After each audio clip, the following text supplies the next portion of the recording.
Monsieur Pascal, oui Ngoko, je vous pose une question. Si vous me donnez la réponse juste, je serai obligé de faire tous les exercices du livre de mathématiques. Ah, d'accord, tu te crois intelligent. Si 20 charpentiers ont besoin de 20 jours pour construire une maison, de combien de temps 10 charpentiers auront-ils besoin pour construire exactement la même maison? Très facile, ils auront besoin de 40 jours, le double du temps. C'est faux, la réponse c'est 0 seconde parce que les 20 autres charpentiers auront déjà construit la maison. J'ai bien dit exactement la même maison.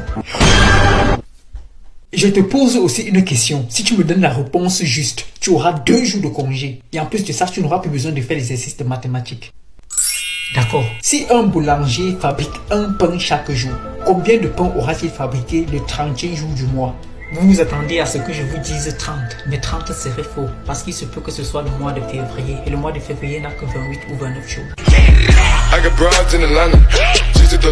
Il y a des questions qui ont des réponses évidentes. Par exemple, si je vous dis de la France pour la Belgique, il faut parcourir 500 km.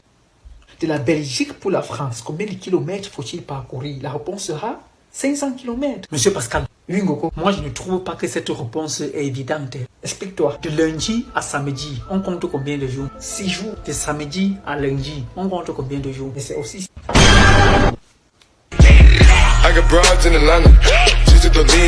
Je vous l'ai toujours dit, il faut se préparer dur avant de venir à une composition. Car elle est comme un champ de guerre. Il est 9h00, donc la composition commence maintenant.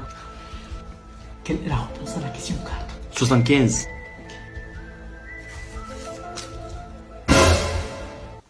Ngoko, mais monsieur Pascal, tu n'as aucune notion de la morale, cet enfant. Vous deux là, vous êtes toujours en train de tricher.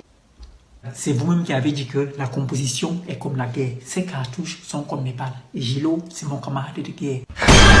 Donc, c'est vous qui n'avez aucune notion de l'armée. Quelle est la réponse à la question? 24.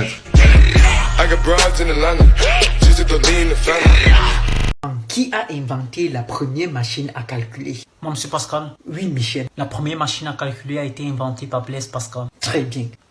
Monsieur Pascal, c'est faux.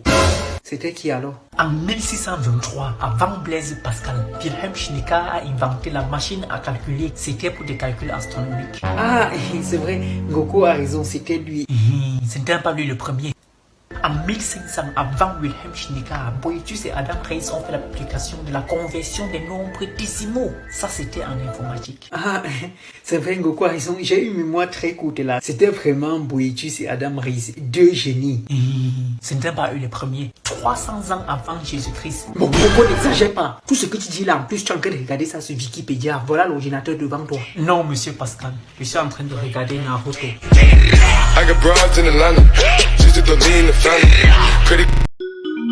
Le cours est fini, est-ce que vous avez des questions? Non, c'est bon. Non, pas de questions, vas-y, on se casse. Moi j'ai bien une question, monsieur le professeur. Wesh, l'exercice sur Pythagore, je peux pas le terminer seul. Wesh, je peux vous répondre, mais ça va vous prendre un petit peu de temps, désolé. Putain, à cause de lui, je vais rentrer plus tard que prévu, mon père va niquer. Hey, arrête de bavarder, arrête au cinéma. Hey, c'est l'heure, ça a sonné, s'il vous plaît, laissez-moi. Je sais que ça a déjà sonné, mais monsieur j'ai une dernière question. S'il te plaît, ne pose plus de questions, on se casse. Hey, arrête de bavarder, arrête au cinéma. Mais nous on veut bouger, il vous demandera plus tard. Je pose une question, dis-moi qu'est-ce qu'il y a. Tranquille, tranquille, tranquille. Prochaine fois j'appelle tes parents, qu'est-ce qu'il y a. Tranquille, tranquille.